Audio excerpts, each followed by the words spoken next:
for the Diamond Lake School District 76. Roll call, please. Armenta, Hale, Here. Houtman, Here. Candela, Here. Kwan, here, Lozada, Here. Sullivan. Here. Please rise for the Pledge of Allegiance.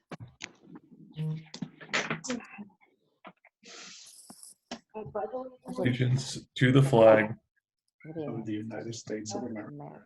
to the republic which stands one nation indivisible, liberty and justice for all.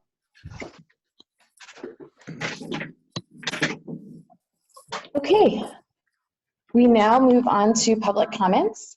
Do we have any public comments on agenda items this evening? I know we have a lot of attendees, so we'll give you a second. If you have a comment, please, you can type it in the Q&A or you can raise your hand.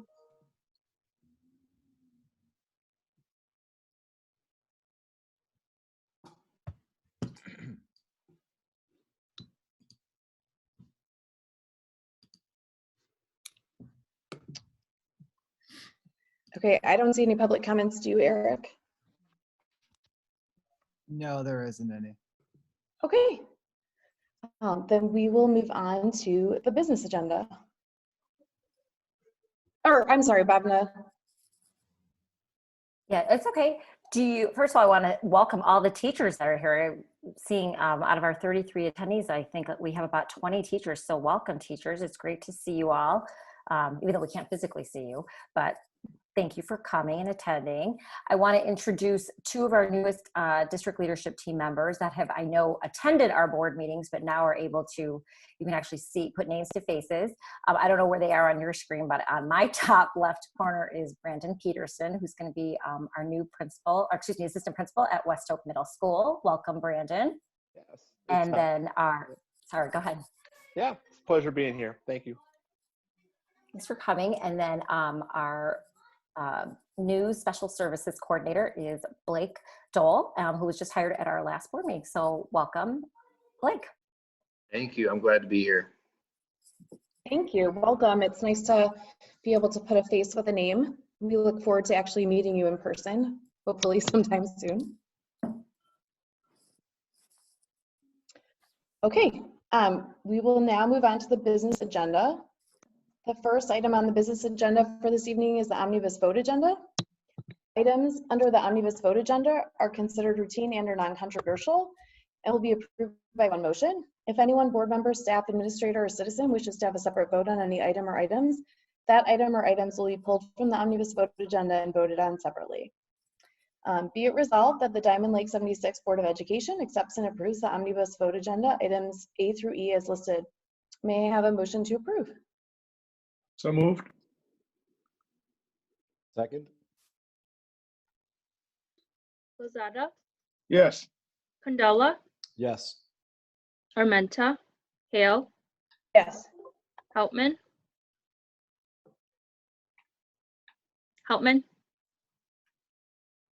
yes, You're muted, Jen.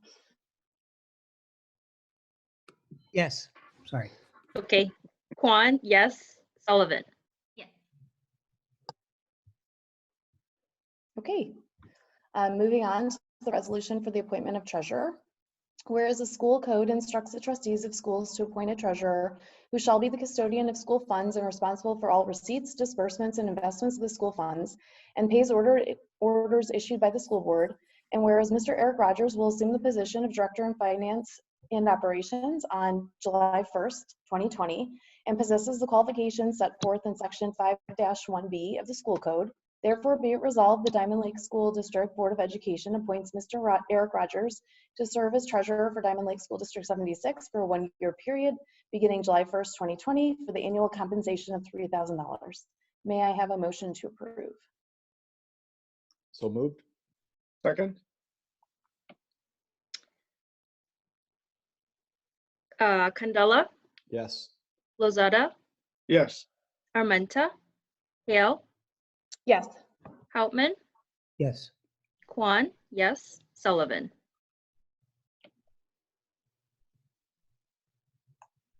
Sullivan? Yes. Okay. Okay, moving on to the resolution for the treasurer's bond. Whereas the school code requires each treasurer of a school district to be properly bonded, the penalty of the bond shall be 25% of the amount of all bonds, notes, mortgages, monies, and effects of which the treasurer is to have custody. Therefore, be it resolved, the Diamond Lake 76 Board of Education approves the application with broker's risk for the treasurer's bond. May I have a motion to approve? So moved. Second. Houtman? Yes. Candela? Yes.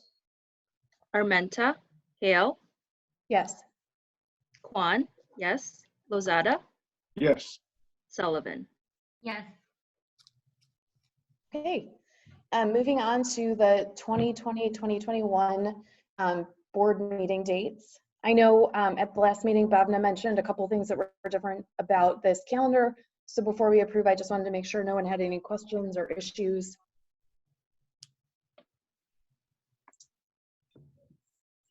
No? No. Okay. Whereas the Open Meetings Act requires each public body to give public notice of its schedule of dates, times, and places for regular meetings at the beginning of each calendar fiscal year, and whereas sections 10-6 and 10-16 of the school code require each school board at its organizational meeting following each biennial election of members to set the time and place for the board's regular meetings, therefore be it resolved, the Diamond Lake 76 Board of Education approves their 2020-2021 calendar, allowing for monthly meetings to be held at West Oak Intermediate School, 26156 North Acorn Lane, Mundelein, on the first and third Tuesdays of each month, except where noted, July 2020, December 2020, and January 2021. May I have a motion to approve? So moved. Second. Lozada? Yes. Houtman? Yes. Armenta? Hale? Yes. Candela? Yes. Kwan? Yes. Sullivan? Yes. Hard to get used to that new address. Okay, moving on to the health insurance rates. Eric, I didn't know if there was anything else you wanted to say about this. Yeah, so this is a change from our traditional structure where we present for information first and then we'll have the next meeting for action. Okay. The reason being is we received our renewal rates back a little bit late this year, and we need to have everything approved by June 1st if we don't want to have any delay in our July 1st start date for this new plan year. So the memo talks a little bit about it, but the attachment goes into a little bit more detail about the specifics of our renewal. But overall, we had a really good plan year. We had a very healthy staff, thankfully. So that really helped out with our renewal. We are recommending as an insurance committee a 3% increase. We met on May 5th to discuss our renewal package along with our third-party administrator. They're called Deploying Advisors. So they presented all of our information and gave a representative from each school an opportunity to provide feedback. But overall, this is a really good increase, I think, for everybody. The 3% will allow us to add a little bit more into our reserves for the upcoming year and get us a little bit more towards the 90-day reserve mark, which is what they recommend. And also, teachers, as part of their contract, are going to see a lower out-of-pocket cost next year than they are the current year. So I think teachers will be happy about this renewal, and it will make additional coverage a little bit more affordable. So yeah, the same thing will follow with dental. It'll be a 3% increase. So last year we saw a 3.5% increase to our rates. So we've been able to keep it below 6% for the last several years. We've just avoided the large spike, and that's the benefit of being part of a cooperative. We get to see stable rates pretty much year to year. Is there any questions specifically about our insurance meeting or the renewal package itself? Yeah, just real quick, Eric. So the numbers that we see in the document, those are total cost of each of those plans, like, or is that the district's cost, or is that, I guess what I'm saying, is that the district's cost, or is that the district and employees' cost combined? Great question. So that I'm assuming is maybe the memo you're talking about.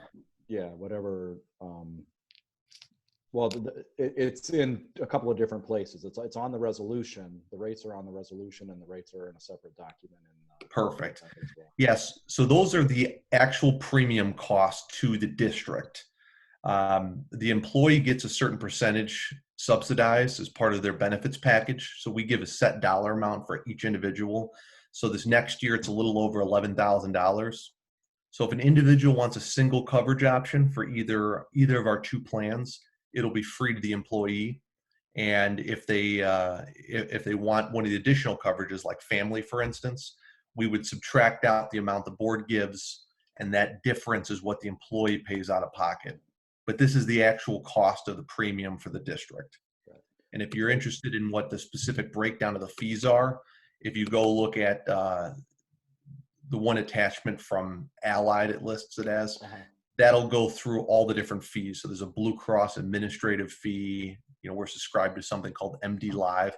So there's a lot of individual components that go into both fixed and variable costs that go into the total premium. So those are the actual district costs, though. Okay. And so the 3% increase that the committee decides on, that means that these rates that we're looking at are 3% more than they were last year. Is that what that 3% means? Correct. Okay.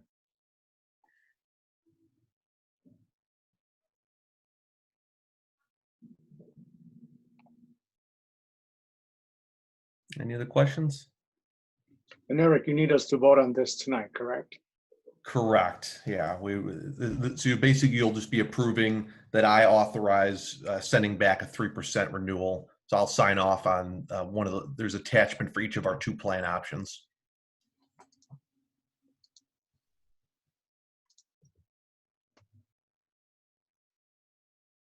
Okay, any other questions? No. Okay, Bhavna, will you remind me, do I have to read all the amounts? Just the, no, just the resolution. You can just say add on it and all in the public board documents too. Okay. Okay, perfect. Whereas the District 76 Insurance Committee has met and considered recommendations from Allied Benefit Systems for insurance rates fiscal year 21 for the plan beginning July 1st, 2020. And whereas the Insurance Committee has provided a recommendation for rates approval by the board, therefore be it resolved, the Diamond Lake 76 Board of Education approves the establishment of health and dental insurance rates as presented. May I have a motion to approve, please? So moved? Second? Lozada, Yes. Candela, Yes. Armenta, Hale, Yes. Hauptman, Yes. Kwan, yes, Sullivan. Yes.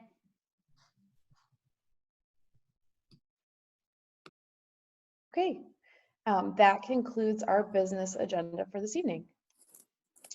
Moving on to board discussion. So we just have one item, but it kind of has two topics in the area of the distance learning opportunities updates. I'm going to ask that each of our principals please give a quick update, starting with Julianne with Diamond Lake, just how phase 4 is going, and then what we're getting ready to do next week when we start phase 5. And then I will give at the end just a brief update about what we're planning for over the summer for what fall might look like with teaching and learning. So I will hand it over to Julianne if you'd like to give a quick update, and board members, please feel free to ask any of us questions at any time. Hi, well, I know the last time we spoke, I shared that we seem to be in the groove, and I'm happy to say that's continued. We keep tweaking, we keep trying to improve the way we connect with families, but overall, I think things are going very well. The families that are on board and connected seem to have all settled in, and we are watching students learn. I am so impressed and amazed by our teaching staff and how they are able to reach kids. We're talking about, as we move forward, different ways in terms of using a variety of resources, but we're excited about that and we feel good about that. We still have some families that are a little bit reluctant to do some online learning, and so we're trying to problem solve through that and find different strategies to connect with them. We're trying to keep things as normal as possible. So right now we're doing the ABC countdown, which is a tradition that we do every year. And so today was Kindness Day. And so kids were asked to go out and find neighbors and families and complete random acts of kindness. Tomorrow is Love Day, so kids for L. So kids are going to be bringing something they love to the morning meeting. So the kids get really excited about those various special events that the teachers planned. And we're trying to just keep things as normal as possible. We've gotten some really positive feedback about recess. We had to tweak it a few times, but we seem to be in a good place and are having fairly consistent turnout at this point. And we recently did our first online book sale and also our first online virtual family night. So I'm just so in awe of our staff who are coming up with these fantastic ways to make our online learning experience creative and fun and as beneficial to all of our families as we can. Do you have any questions about anything that's happening at Diamond Lake? Okay, Mr. Preble? You're muted. Sorry about that. As usual, Dr. Fredericks has set the table so nicely for the rest of us that I'm just going to piggyback off of everything she said and just say ditto. But no, we're much in the same place as we were at the last board meeting in terms of participation and that feeling of that rhythm going. We have our consistent members of our online classes, and our numbers are pretty steady as far as student attendance. Still working on getting a lot of kids to still click and actually sign in so that we know they're there. I try to mention that each day in my morning announcement just as a reminder, but teachers are also keeping some anecdotal tally notes. But I think things are going really well, and I think it's as we spoke in the chat with the principals prior to this meeting, we're always revising. We're always trying to find ways to make it better, and in doing that without changing too much, because there's always that ripple effect. If you change one thing over here, what's the impact going to be over here? So we're in that area of small tweaks, and it'll be interesting as we move forward what that's going to look like. But next week we'll be gearing up to wrap up this year. We have that Institute Day on Tuesday to plan some of that. But I think it's definitely been a positive experience from our end, and I can't say enough about how awesome the teachers, the entire staff of every building have been.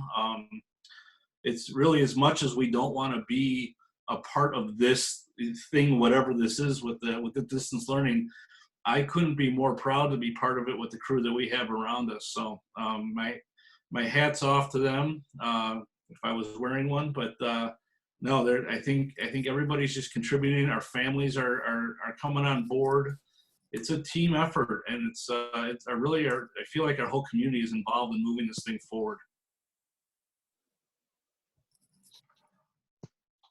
All right. Well, at the middle school level, we talked last time about some changes we had made going into phase 4 and some of the numbers that we had seen in student engagement during those morning hours, and that's continued. It's been great.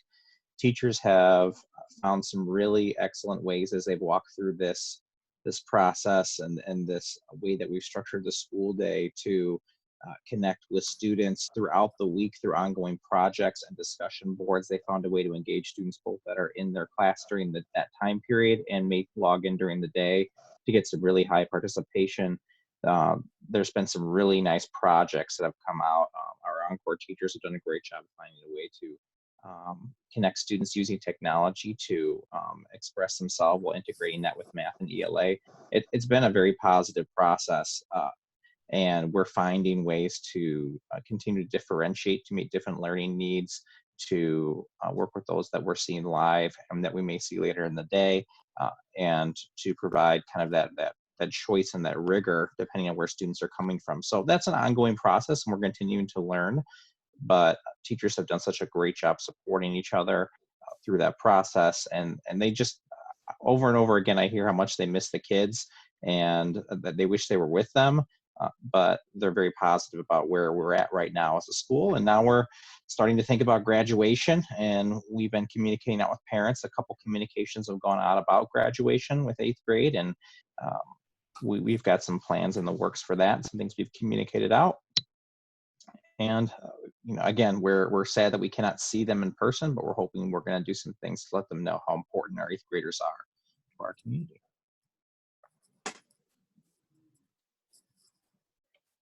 Do the board members have any questions for the principals or any of us regarding distance learning? You alluded to, again, I think we covered it in our last meeting too, the percentage of engagement. Principal Preble, you said it's pretty steady. Is steady still around 40, 45%, a little bit less than that? I would say, yeah, it's looking like that. I'm just trying to crunch the numbers in my head, actually, and I'll do some quick math for you real quick. But yeah, it's about there, and it's staying there. Okay. No real spikes in one direction or the other.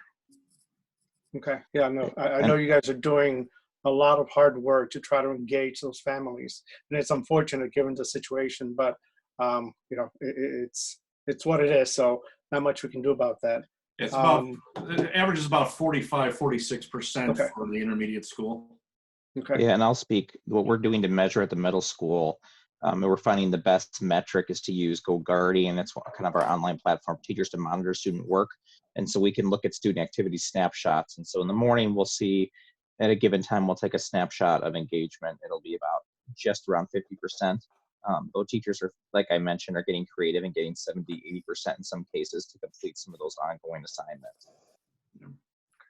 When you guys give I'm sorry. the number, oh, I'm sorry, I didn't mean to cut you off, but when you give those numbers and when you talk about engagement, do you mean just kids log? I mean, obviously, Peter, if you're using GoGuardian as an example, kids are logging on, but is that consistent too with kids actually doing the assignments or work, or do those numbers vary?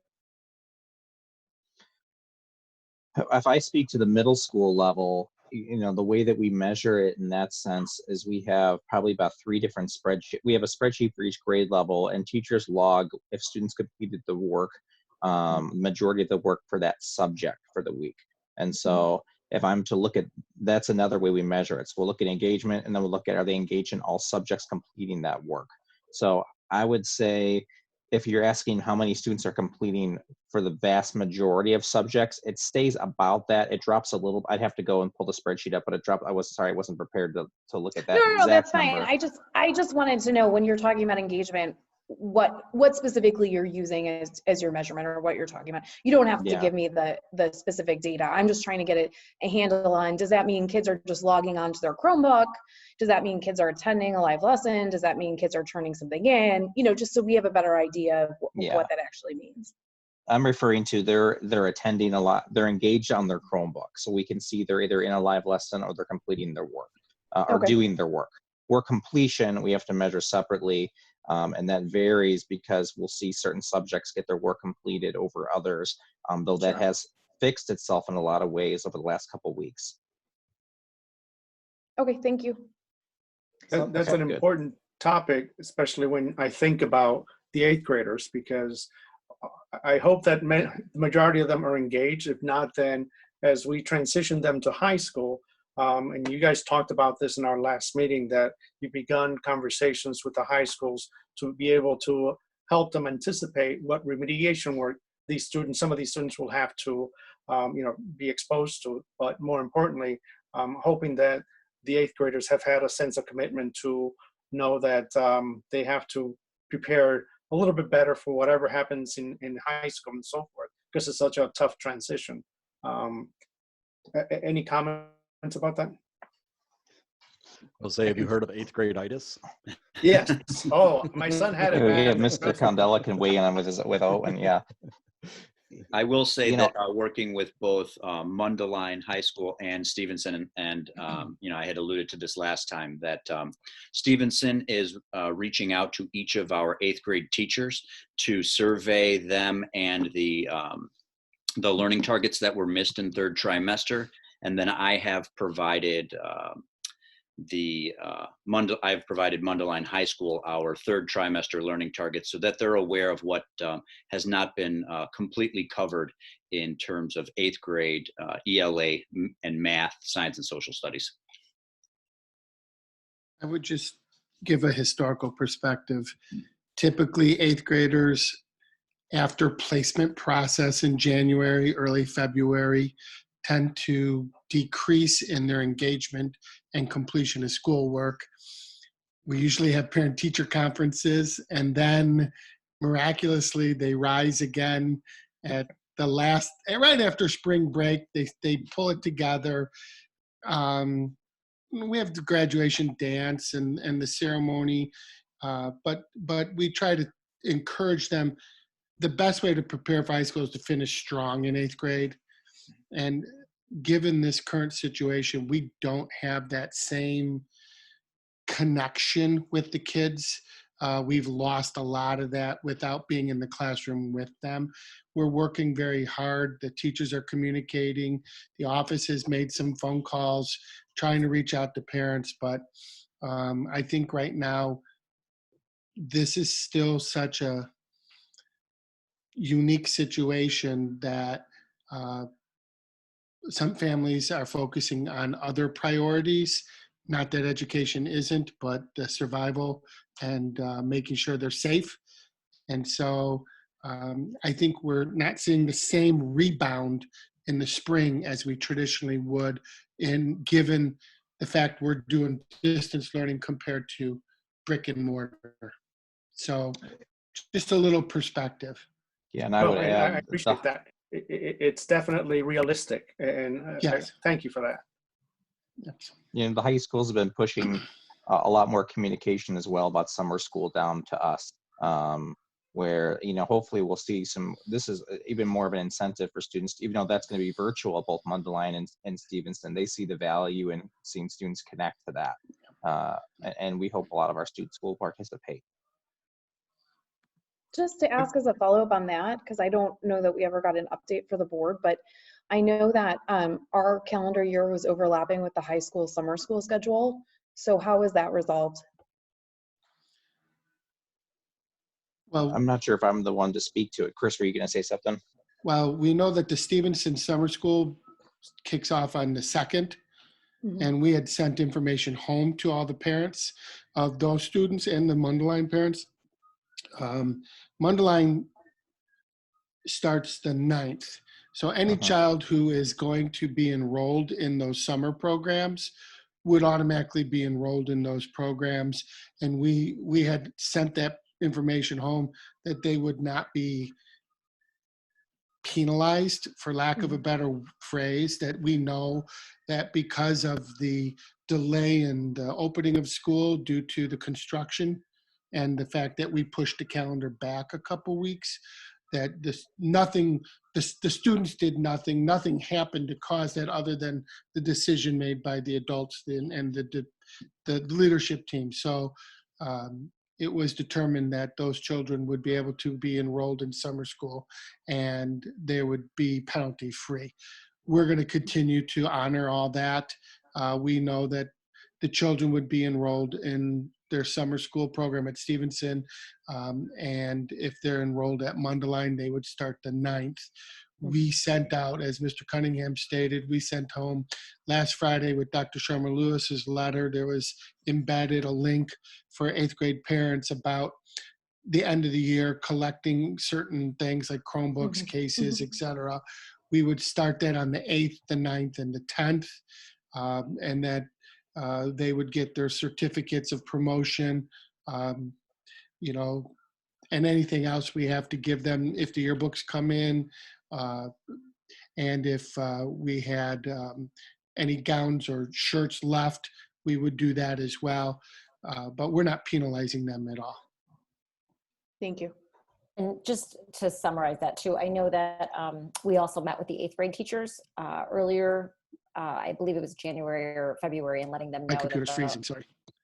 the last day for any students going to Stevenson High School's summer school program that they had until Monday, June 1st to kind of finish up any work that was outstanding or any projects. So the teachers were aware of getting everything completed so they could attend summer school and not have the overlap with the West Oak Middle School curriculum. Thanks. Dr. Sharma Lewis, did you want me to speak to the ILT and the dual language teams real briefly, or was that, were you intending to give that brief? Sorry. No, you can go ahead. We're going to just talk about, I was going to talk about the planning forward task force, but this is a great time for you to talk about that. So please go ahead. And yeah, and that they really, in many ways, some of those elements are the same. So the instructional leadership team, the dual language leadership team, and the interventionist committees met since last board meeting to begin some of the planning forward curricular documents to sort of address the curricular gaps that were missed in third trimester, both in the core content and then also in the dual language program. And then the interventionists and I met last week, sort of to begin a contingency plan for how we would, once school is back in session, how we would approach quickly assessing students and then making any necessary intervention accommodations for the data that may come out of the fact that students had missed several months of school. So just a brief update on the ILT, the dual language team, and the interventionists. So I would just like to kind of conclude our discussion with what we're doing to start planning forward. So in addition to what Dr. Drucker just referred to with the teaching and learning components, we are putting together a learning forward task force, which is consisting of members of the Professional Advisory Council, whom we meet with 3 to 4 times a year, which are 3 to 4 staff members per building, in addition to the district leadership team. And Brandon and Blake will be a part of that as well going forward. We're going to start meeting after May 30th, after we get some direction from the state and the governor as to what our next stages and phases are for our state and our current standing, and then planning of what fall may look like with school. And I outlined, if you hadn't had the opportunity to read the family communication yet, but there could be 3 different options, whether we go completely remote learning, whether we do a hybrid of remote learning and face-to-face learning, or whether we can go back to face-to-face learning, which would be, of course, the ideal and the best. But in that case too, if we do go back to face-to-face learning in the fall, what if it spikes back up again and, you know, during the flu season, and then we have to go back to another remote learning plan. So we're going through all the logistics, I should say, we've put together in conjunction with the Mundelein feeders as well as the Stevenson feeders, kind of a document that walks through from business operations to technology operations to teaching and learning to communications, from start to finish, and we're going to put together some subcommittees. In addition to that, we're hoping once we hire the community liaison that he or she would be able to be a part of this committee of how to reach out to families, as well as our school nurses. So, you know, what is it going to look like when kids come in? What is it going to look like at bus stops? All those logistics. So we're going to have staff involved with that. And one of the nice things that we've done in the past week is Dr. Draga and I have had the opportunity to meet with all the grade level teams and all the department teams over the past 10 days and just kind of see what's going really well with distance learning, what are things that they want to continue with, and what are things that we should change or improve upon as we go forward. So we've got some great ideas from our teachers, you know, who are actually living it in their boots on the ground, of suggestions on how to improve it, such as maybe more paper and pencil resources, opening up our own libraries so kids can come in and get some books if they don't have access to them at home. So we're kind of, you know, holding pattern, waiting until the 1st of June to convene this committee, and then this committee will meet virtually or personally, however we can, throughout the summer, so we can plan for a successful fall of whatever school it will look like for us.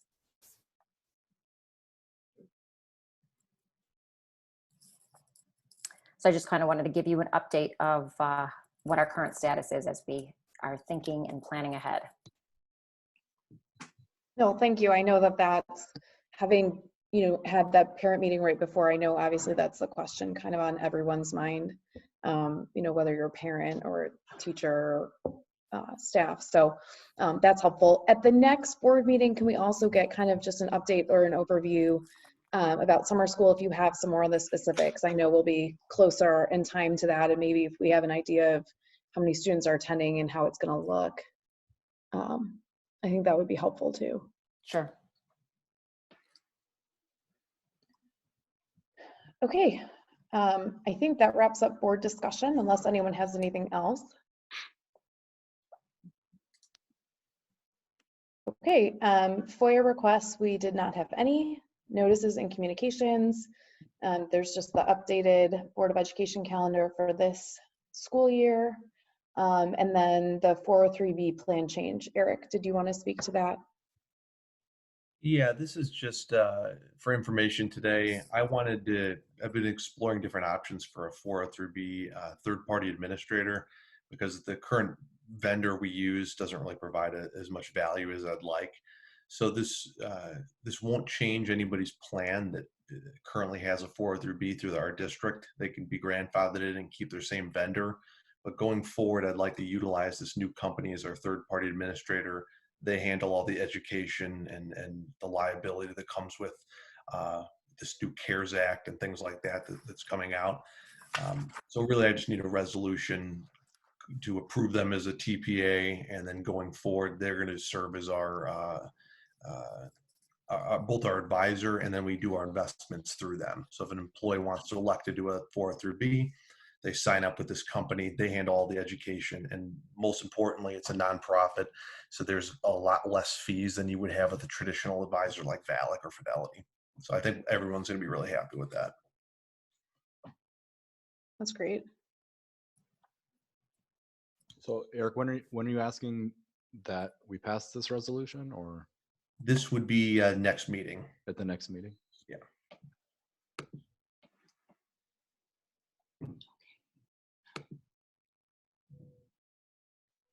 Eric, there's a question. Yeah, I saw one person made a comment. No, if anybody has a current 403B, they would remain with their current advisor. So if you have VALIC Fidelity, for example, you'd remain with them. If you so choose, you could switch over to this new vendor once they become official.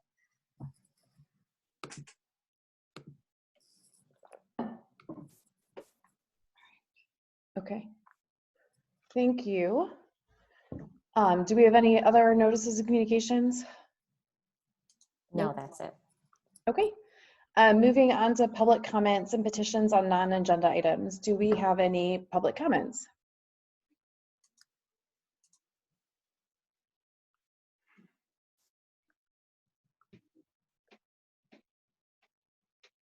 Oh, Eric, this is for you. Okay, what is the forecast look I don't know if it's a question you can answer yet. Yeah, it's a great question, and that's what we're all wondering. So far, the biggest impact to our district as a whole is there's going to be a delay potentially in property tax receipts. So there's Lake County is authorized to delay property tax payments. So you can pay 50% on your normal payment date, and then you can delay yours by 2 months, the other 50%. So that applies to both half of your property tax payments.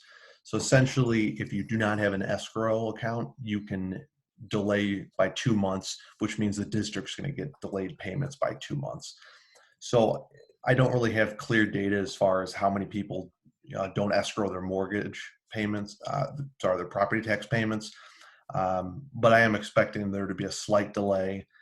The district is going to be receiving some financial assistance from the federal government. We're going to be getting about $239,000 as part of their CARES Act that we can utilize to support e-learning or a number of different avenues. So I think that'll help supplement some of our delayed income.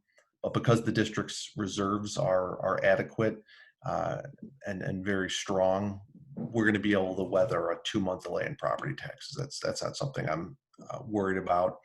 Some of the other concerns would be general state aid and the evidence-based funding money. They're promising, the promise originally was the money would stay the same as the base year and then would increase every year after that. So we're wondering if if those promises are gonna be withheld, and if we are gonna see any delays in state funding. That is our second biggest funding mechanism, and we get about 1.5 million from that. So as soon as I get some more information, we'll be the first to present that to you. But we are seeing some cost savings from closing these buildings down, both from transportation and some custodials. So we are seeing some cost savings to offset that.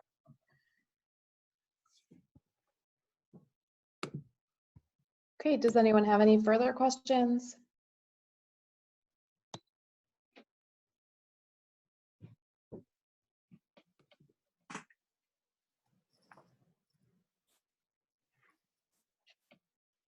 Okay, then we will move on to others. Do we have any others this evening?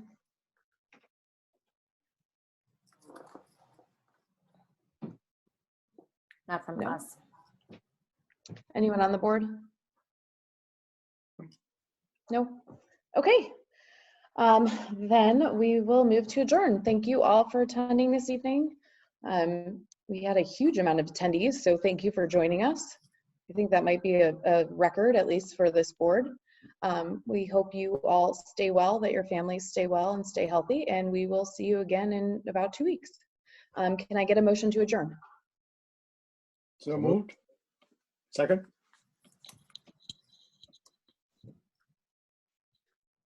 Lozada, Yes. Candela, Yes. Armenta, Hale, Yes. Hauptman, Yes. Kwan, yes, Sullivan. Sullivan, Yes. yes. Sorry. Okay. Thank you. Have a good evening, Bevna. Enjoy your Thank trip. Thank you. Enjoy the weather. Bring some of it back. Yeah. Really. I will, I promise.